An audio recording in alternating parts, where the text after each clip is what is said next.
하나님과 그의 보내신 자 예수 그리스도를 무엇이죠? 아는 것입니다.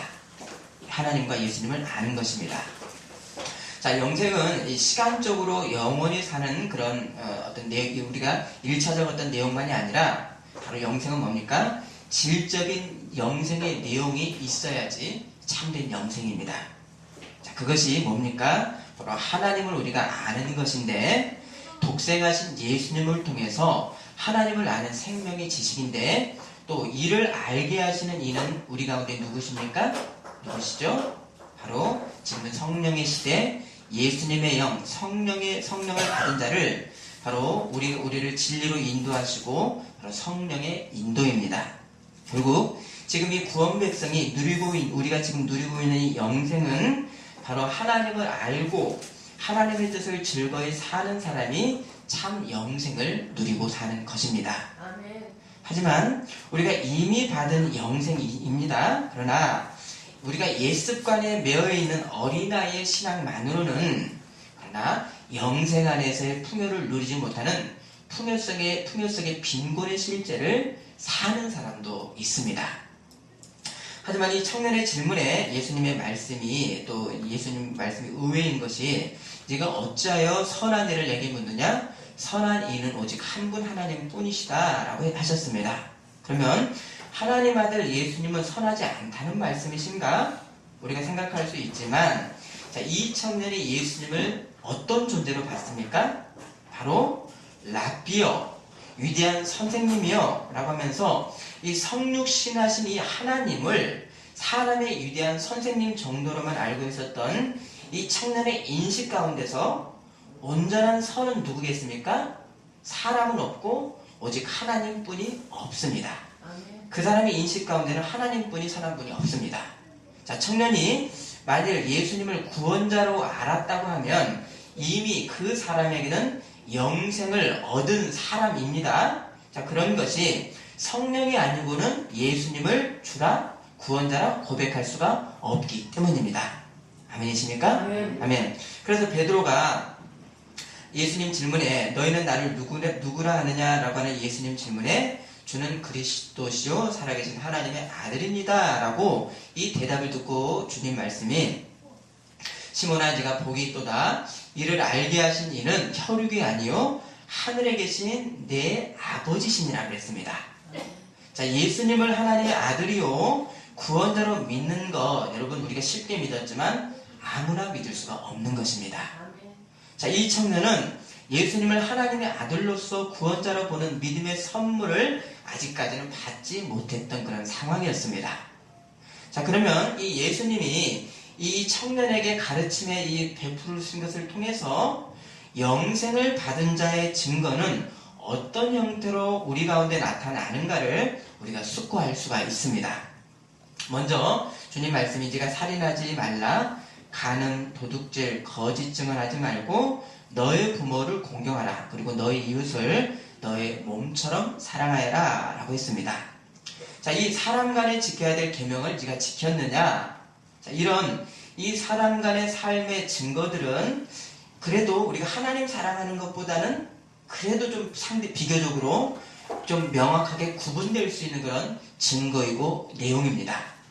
그래서 요한일서 4장 20절에 보는 바 형제를 사랑하지 아니하는 자는 보지 못하는 바 하나님을 사랑할 수 없느니라 라고 했습니다. 하나님 사랑하는 것은 외적으로 이것이 하나 되는 증거로 나오기 때문입니다. 그래서 삶의 열매로서 그 사람이 하나님과 어떤 관계인지가 드러나는 증거가 됩니다. 자, 이 말씀에 청년이 이 모든 것을 내가 지켰사온데 아직도 무엇이 부족합니까? 내가 이렇게 열심히 계명을 지켰고 어떻게 선히 살아보려고 해도 공허해서 예수님에게 찾아왔는데 예수님 똑같은 말씀을 하십니까? 이 표현입니다. 자, 이 청년은요, 돈도 많고 지위도 높고요, 또 하나님의 계명을 열심히 지키며 살았다는 것은 보통 사람과는 다른 고귀함이 이 청년에게는 있었다는 겁니다. 하지만 이런 수준의 이 고귀함은 영생을 얻을 만한 고귀함은 아닙니다. 자, 이게 뭡니까? 흰색도 검은색도 아닌 이것도 저것도 아닌 회색적인 인생의 행보 가운데서 이 청년은 몹시 괴로워하고 있었습니다. 자, 그러면 이 어정쩡한 이 실상을 이 청년이 감지를 했다는 것은 이 청년과 같은 사람은 뭡니까? 이쪽 아니면 저쪽이라고 하는 갈림길, 그러니까 곧 분기점에 지금 서 있다는 것입니다. 내가 지금 괴롭다. 그래서 분기점에 지금 서 있는 겁니다. 자, 구원의 이 복음의 말씀을 들은 사람들이 두 가지의 반응만으로 나타나는 것이요. 고린도후서 2장 16절에 이 사람에게는 사망으로 사망에 이르는 냄새요. 저 사람에게는 생명으로부터 생명에 이르는 냄새라. 누가 이 일을 감당하리요. 청년이 예수님을 만나서 영생에 대해서 질문을 했던 것은 바로 뭡니까? 내가 생명이냐 사망이냐의 분기점에서 괴로움 가운데서 질문을 했습니다. 어느 한쪽으로 갔을 때 거기서는 오히려 괴로움이 없습니다. 또 사람이 예수님이 나의 구원자이신 이 복음의 말씀을 들은 뒤에는 생명과 사망의 갈림길에서 서는 실상입니다. 내가 이것을 믿느냐 안 믿느냐 여기에 생명과 사망으로 갈리게 됩니다. 너의 선한 행위가 너에게 생명을 주는 영원한 말씀에서 나온 것인지 아니면 사람의 종교성과 어떤 사람의 불완전한 의의 추구에서 나온 것인지를 제가 더 분별하고 이제는 결단해라. 이제 예수님께서 청년을 더 깊이 가운데로 인도해 주십니다. 곧 우리를 인도해 주십니다. 자, 21절 읽어주십니다.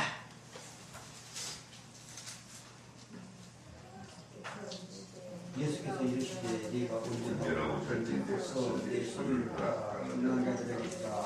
그리하면 하늘에서 보아가 네게 있으리라. 네가 와서 나를 따르라 하시니. 너 혼자 많이 괴로웠구나. 그 허망을 해결해줄 유일의 방법으로 네가 있는 소유를 다 가난한 자에게 주고 하늘의 보화를 쌓아라. 그리고 와서 나를 따르라. 자, 예나 지금이나 소유가 사람의 인생, 육적인 생명과 연결이 된 현실이 우리가 살고 있습니다. 여기에서 모든 것을 다 가난한 자에게 주고 예수님만을 따르라고 하는 것은 좀 자살행위 같습니다. 하지만 당시에 예수님을 만났던 이 청년이 당장 영생을 위해서 행해야 될 이 청년에게 있어서의 결단의 부분은 뭐였는가? 다른 것이 아니라 가진 모든 부를 선하게 쓰고 예수님만을 따르는 구체적인 내용이었습니다. 자, 영생을 얻는 것, 곧 구원을 얻는 이 예수님의 제자로 사는 구체성은 무엇입니까? 바로 종교적인 어떤 행위들을 행하는 것이 어떤 증표가 되지를 못하고요. 하나님 아버지께 온전한 헌신입니다. 내가 소유한 것을 선하게 쓰고 예수님만을 따르라고 하는 완전한 헌신은 바로 내가 현재 누리고 있는 것, 내가 소유한 것의 모든 것의 주인이 누구이신가를 알고 이 사실을 생명의 말씀으로 내가 먹고 먹은 바의 인생의 어떤 행보 가운데 구체성이 드러나는 것, 이것이 영생의 삶이다 말씀입니다. 자, 영생은 바로 하나님을 아는 것인데요.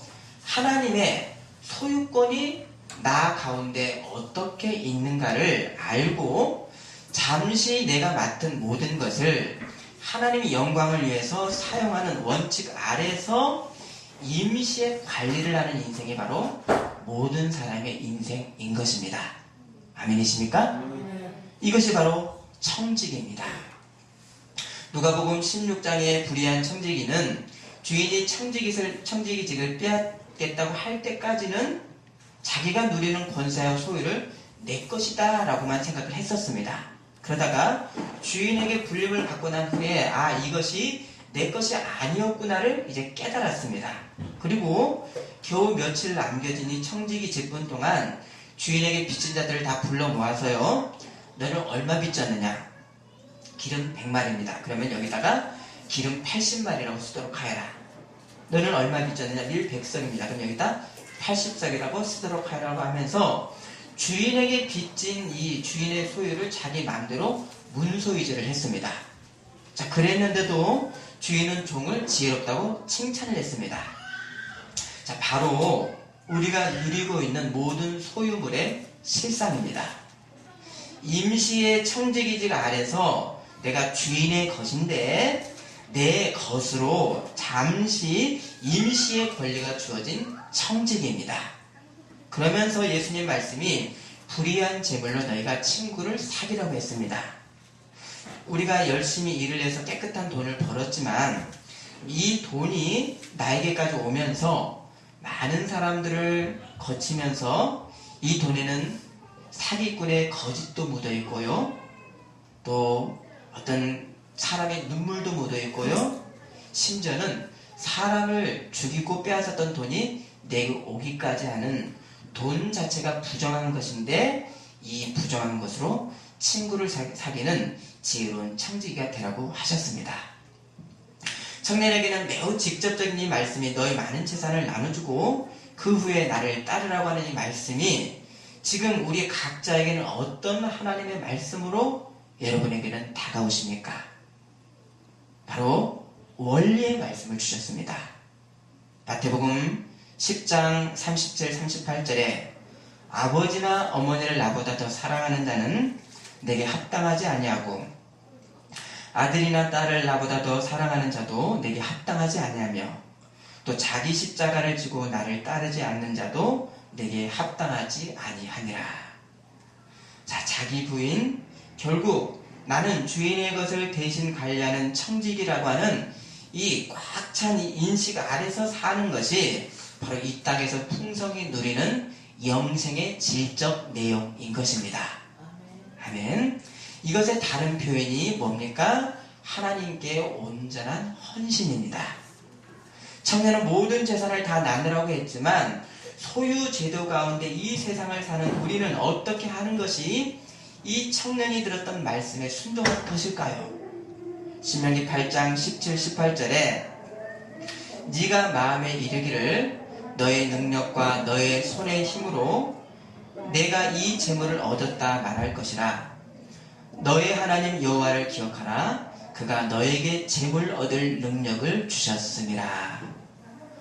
눈에 우리에게 직접 보이는 것은 내가 가진 소유고요. 내가 누리는 어떤 위치이지만 이를 선물로 주신 분이 누구인가를 우리가 알면 하나님의 선물이 나의 하나님이 되고 나의 삶의 이유가 될 수가 없는 것입니다. 주신 하나님을 알므로 인한 정당한 반응으로 우리 가운데 나오는 것이 소유에 대한 어떤 자세, 어떤 헌신이 믿는 자들에게 있을 것인가? 바로 영생은 바로 매일매일 하나님 앞에 나를 산 제물로 드리는 구체성의 모습인 것입니다. 산 제물이라고 하는 의미 자체가 살아있는 것을 드리는 제사입니다. 하나님보다 더 사랑하는 어떤 대상에 대한 날마다의 산 제사입니다.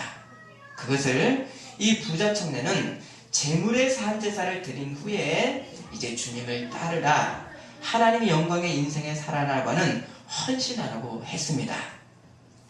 혹시 너무 과격하고 잔인한 말씀으로 들리십니까? 그러나 하나님 나라에는 타협은 없습니다. 이게 하나님 나라의 법칙입니다. 생명이냐 죽음의 길이냐 선택이지 하나님과 다른 것을 겸하여 섬길 수 없는 아주 배타적인 선택입니다. 이 말씀을 들은 이 청년이 재물을 많은 걸 근심하며 돌아갔습니다. 그러면 이미 이 땅에서 받은 이 영생의 풍요는 우리 가운데 어디서부터 시작하는가? 바로 자기 부인이 없이는 내가 받은 영생이 바로 그림 속의 떡, 바로 화중지병의 옛 자에 묶여있는 우리의 현실을 살고 있는 것입니다. 자기 부인입니다. 성령의 충만은 어디서부터인가? 자기 부인입니다. 자기 부인에 대한 이 욥의 고백은 주신 자도 여호와시오 취하신 자도 여호와시오니 여호와의 이름이 찬송을 받으실지니이다. 그렇게 경건했던 청년이 슬퍼하며 돌아가는 것을 봤던 제자들이 놀랐습니다. 그때 예수님이 영생이 하나님에 대한 말씀이 낙타가 바늘기로 들어가는 것이 부자가 하나님의 나라에 들어가는 것보다 쉬우리라. 자, 제자들이 놀랐습니다. 그러면 누가 영생을 받을 수 있습니까? 그때 주님의 말씀입니다. 26절입니다. 읽어주십니다.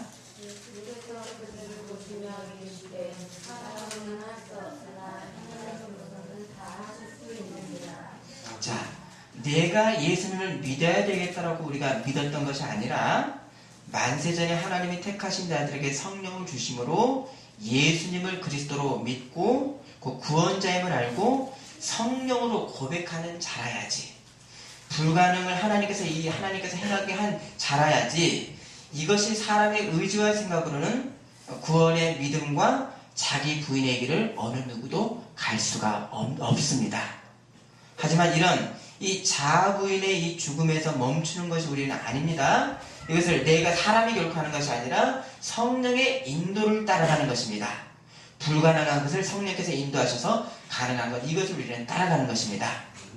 요한복음 11장 25, 26절에 나는 부활이요 생명이니 나를 믿는 자는 죽어도 살겠고, 우리가 죽으려고 죽는 게 아니죠.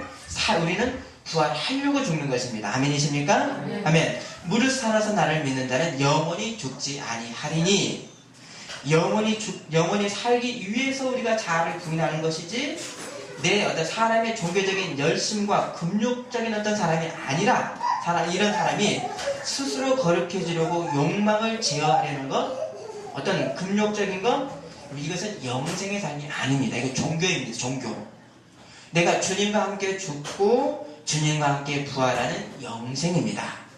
성령의 인도하심을 순종하는 길입니다.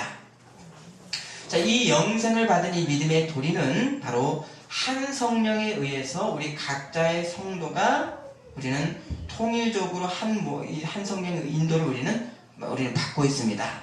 자, 여기에서 신앙은 예수님을 머리로 하는 각 성도가 이 주님과 한 몸으로서 그러니까 교회 지체들이 있고 교회로서 모든 성도가 한 몸으로서 지금 함께 있습니다.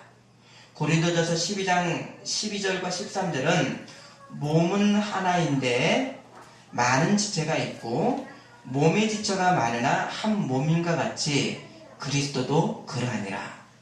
우리가 유대인이나 헬라인이나 종이나 자유인이나 다 한 성령으로 세례를 받아 한 몸이 되었고 다 한 성령을 마시게 하셨느니라.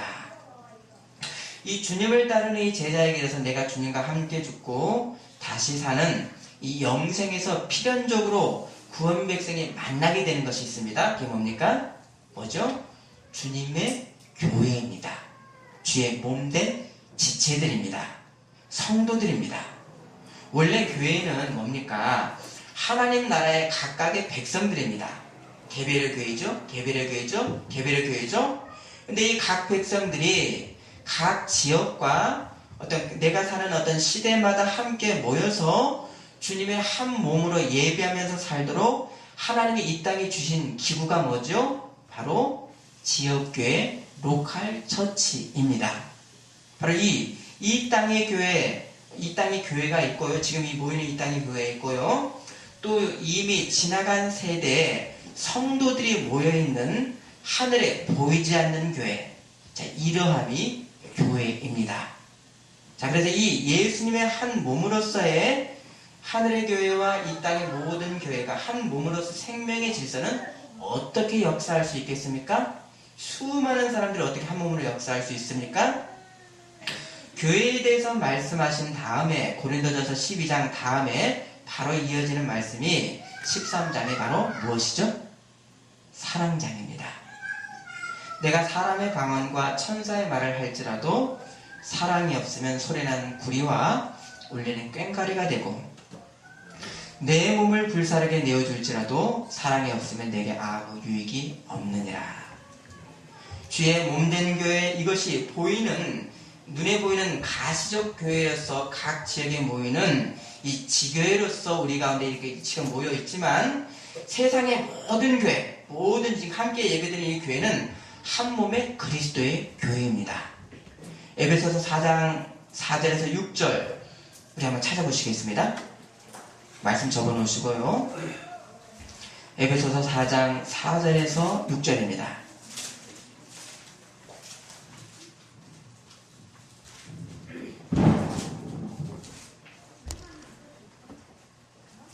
4절 읽어주십니다.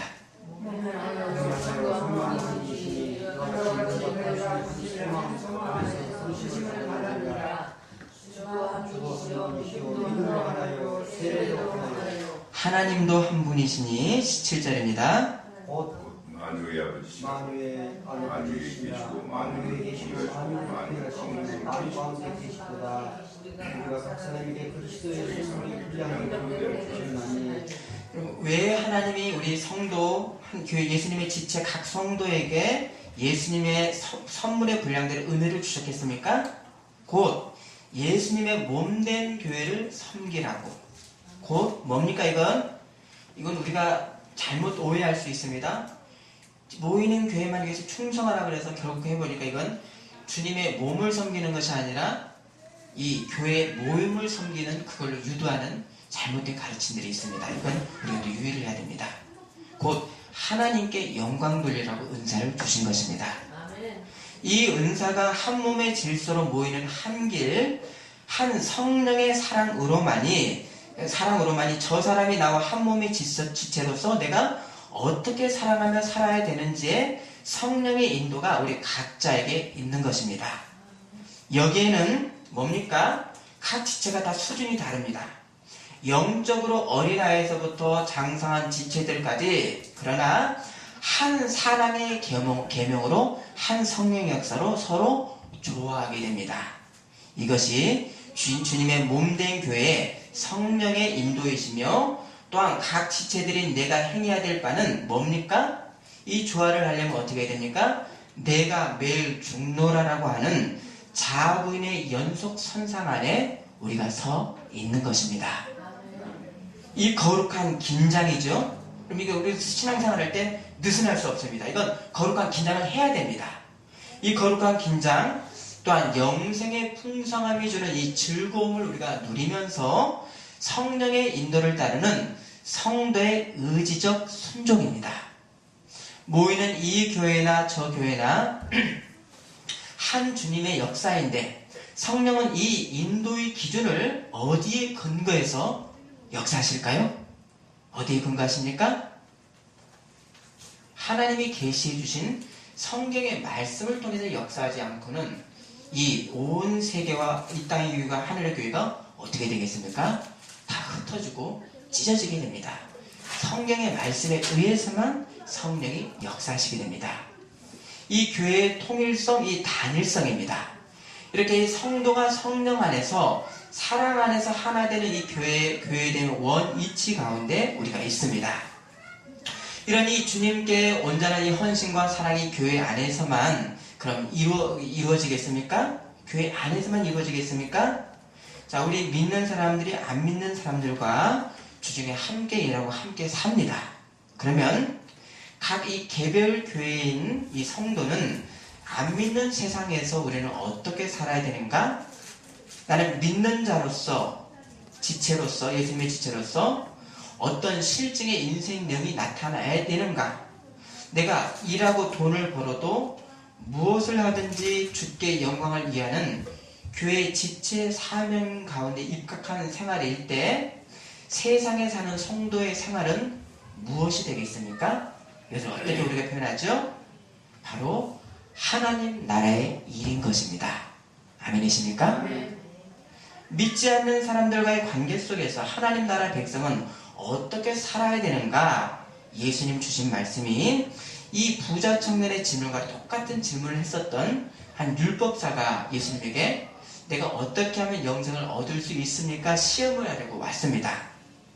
이때 예수님 말씀이 하나님의 말씀의 큰 계명이 무엇이냐? 되물었습니다.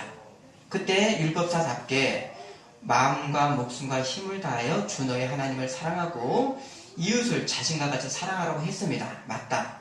너도 그렇게 하여라. 그러면 네가 살리라고 했습니다. 그때 율법사가 또 질문하죠.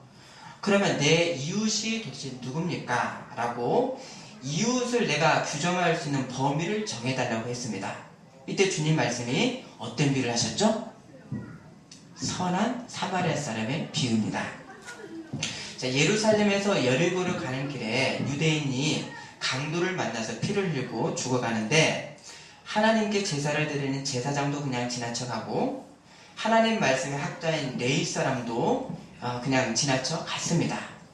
뒤에 오는 사람은 유대인들이 개보다도 못하다라고 하는 욕을 하고 핍박을 하는 사마리아 사람이었습니다. 뭡니까? 곧 이 정통신앙에서 벗어난 이단이었습니다. 그런데 이 이단이 사마리아 사람이 죽어가는 사람을 자기 나귀에 태워주고 주막에 가서 보살펴주고 아침에 떠나면서 그 사람의 회복에 쓰일 돈까지 주면서 모자라면 나중에 주겠다라고 했습니다. 자, 그리고 예수님 질문이 이 죽어가는 사람의 이웃이 누구냐? 질문했을 때 누구라고 했습니까? 누구라고 했죠? 바로 사마리아 사람입니다라고 했습니다. 그리고 주님 말씀도 너도 그와 같이 하라 라고 했습니다. 자, 예수님을 시험하러 온 이 율법학자에게는 실제적으로는 영생의 길을 가르쳐준 것은 아닙니다. 맞습니까? 잘 생각해 보십시오. 행위이지 영생의 길을 가르쳐준 건 아닙니다. 사람으로서 행해야 될 도리를 가르쳤습니다. 자, 왜 얘기했습니까? 이는 영생의 길을 알아들을 수도 없고 이 율법사에게 부족했던 것은 바로 사람의 도리조차도 아주 빈약한 종교인이었기 때문입니다. 그럼 우리가 하나님 백성으로 세상에 안 믿는 사람이 어디까지가 이웃인가? 우리는 이들을 어떻게 대해야 되는가 하는 바로 윤리의 내용, 사회 봉사라고 하는 주제로 우리는 생각할 수 있습니다. 어디까지가 여러분의 이웃입니까? 누가 내 이웃입니까? 이 관점이 아니라 이 상황을 내가 만났는데 나는 어떻게 이 사람에게 이웃이 되어야 하는가를 보라고 하신 주님의 말씀입니다. 강도를 만나서 죽어가는 사람은 생명을 공급받을 모든 그 연결관들이 끊어진 상태로 홀로 누워 있었습니다. 이 상태에서 생명의 관을 이어줄 이 존재로 만나게 한 사람들이 제사장, 레위인, 사마리아 사람이었는데 나 아니면 이 사람을 생명으로 이어줄 것이 없는 상태인데도 제사장과 레위인은 그냥 놔두고 갔습니다. 지금 행해야 될 하나님 백성의 본분은 버리고 종교적인 일을 행하러 갔습니다. 하지만 사마리아 사람은 나만 이 사람을 구할 수 있는 당시의 하나님 말씀을 충실히 받아서 그 일을 행했습니다. 자, 이단일지라도 생명의 소중함에 자신에게 부담을 지는 일을 행했거늘 예수님과 한 몸인 지체인 내가 원치 않게 만난 상황 속에서 나는 어떻게 이웃이 되어야 되는가? 이것에 우리가 만나는 상황에서 이웃의 관계인 것입니다. 제사장과 레위인은 이 세상을 살아가는 한 형태일 뿐입니다. 그것이 종교적 형태였습니다. 하지만 이들이 종교적인 일에 가담한다라고 하는 형태는 있었지요. 그런데 이들의 본 모습, 사람됨의 도리가 있었는가? 어떤 본 모습을, 내적인 모습을 외적으로 드러냈는가? 종교적인 형태가 이의 사람됨과는 전혀 별개였습니다. 맞습니까? 맞죠? 종교의 모습과 사람됨의 모습과는 별개였습니다. 자, 이렇게 따로따로 떨어져 있는 이 종교 생활과 사람됨이 하나로 되는 것, 내가 하나님의 백성으로서 세상에서 내가 하는 일이 하나님 나라의 일이 되어서 이웃을 어떻게 대하는가? 내가 어떻게 하나님 영광을 위한 헌신의 인생인가? 외적으로 행하는 것보다 먼저 해야 될 것이 무엇입니까? 바로 자기 십자가를 지고 주님을 따르는 자기 부인입니다. 아멘. 아멘이십니까? 이것이 없이는 외적인 행위 동안도 종교이지 사실은 그것은 하나님 나라의 일이 될 수가 없습니다. 우리가 이미 영생의 사람이지만 우리가 육신으로 살 동안 붙들어야 될 말씀, 나를 부인하는 것입니다. 내가 하나님보다 더 사랑하는 어떤 것을 어떻게 부인해야 되는가? 무엇을 하나님 영광을 위해 쓰고 주님을 따를 것인가?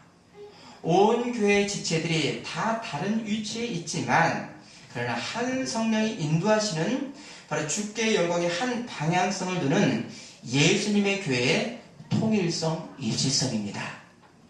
우리가 영생으로 지금 살고 있지만 여전히 내 안의 약함으로 인해서 괴로움과 갈등이 있는 현실에서 바울 선생님 같은 분도 이 사망의 몸을 내가 어떻게 하라고 하는 탄식을 했습니다. 그때마다 우리는 뭡니까? 자기 십자가를 주고 주님을 쫓는 부인의 길입니다. 내가 하나님보다 더 사랑하는 것을 부인하기도 하지만 더 고급한 속임의 역사는 내가 주님께만 헌신한다라고 하는 이 열심마저도 성령의 인도가 아닌 데는 심각한 부작용이 그 사람에게 나타납니다. 자아를 부인하는 구체적 이 성령의 인도 두 가지가 있는데요. 앞을 못 보는 사람을 인도하는 성령의 인도가 있습니다. 요한복음 16장 13절에 한번 찾아보시겠습니다.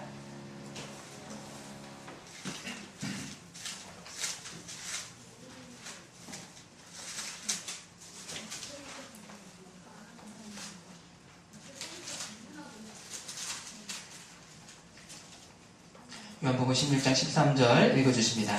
그러나 주의 성령이 오시면 너희를 모든 진리 가운데로 인도하시리니 그가 스스로 말하지 않고 오직 들은 것을 말하며 장래일을 얘기하리라. 아멘. 성령이 진리 가운데로 나를 인도하시는 이 인도는 이 원어는 호데게오라고 하는 뜻인데요. 어떤 형태인가? 앞을 못 보는 나를 손을 잡고 인도해 주시는 그런 형상입니다. 자, 우리는 예습관의 눈이 지금 있습니다. 믿을지라도 있습니다. 이 눈으로 인해서 못 보는 것을 성령의 인도함을 우리는 늘 받아야 됩니다. 이게 자아부인입니다.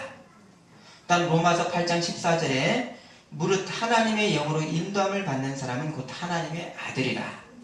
이것은 걸을 수 없는 환자를 부축을 해서 인도하시는 모습으로 우리가 의의 길을 즐거이 갈 수 없는 나를 성령이 부축해서 힘이 없는 나를 인도하는 이 악어의 인도를 우리가 받아야 됩니다. 못 보는 것을 인도하시고 부축해서 의의 길로 인도하시는 성령의 역사이지 내가 앞서서 헌신하고 행할 수가 없습니다. 성령이 인도하시고 우리는 순종합니다. 이렇게 사람이 닿을 수 없는 영생과 이 자아부인에 대해서 예수님 말씀은 뭐라고 하셨습니까?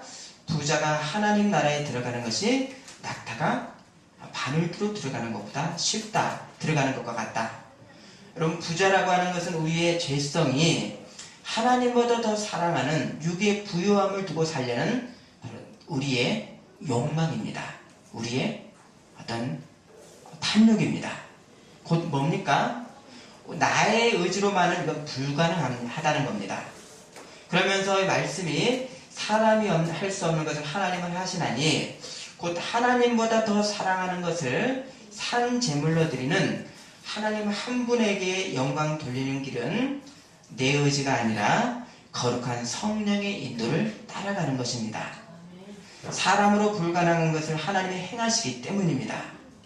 우리의 구원 얻는 믿음 자체가 불가능했던 것을 가능으로 인도하시는 최고의 기적이었습니다. 자, 이런 성령의 인도를 받는 사람이 하나님 앞에 흠없고 티없고 주름 없는 헌신을 드릴 수가 있습니다. 아멘.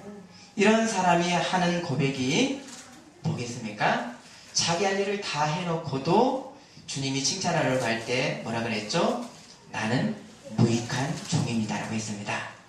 왜 얘기했습니까? 내가 한 것이 아니요 내게 주신 하나님의 은혜로라.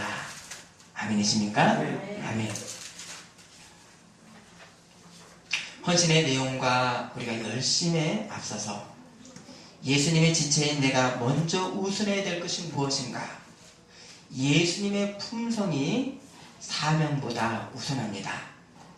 하나님의 영광을 위하겠다라고 하는 헌신의 의지까지도 하나님이 이루시는 전적인 주권이 하나님께 있는 사람에게래야 예수님의 품성이 우리 가운데 풍성하게 나오고 여기서 진실하고 거룩한 의지의 내용이 안에서부터 밖으로 우러러 이것이 풍겨져 나오기 때문입니다. 스가랴 4장 6절 만군의 여호와께서 말씀하시되 이는 힘으로 되지 아니하며 능력으로 되지 아니하고 오직 나의 영으로 되느니라. 아멘. 우리가 자아본인을 어떻게 합니까? 부자 청년에게 말했습니다. 지금 당장 너의 재산을 버리고 나를 따르라. 내가 진정으로 지금 주님 따르는 것보다 더 부하게 여기는 것을 어떤 것을 버리고 주님만을 쫓아야 되는가? 이게 자아부인입니다. 구체적 자아부인의 복된 길 가는 우리 모두 되시기를 소원합니다. 기도하시겠습니다.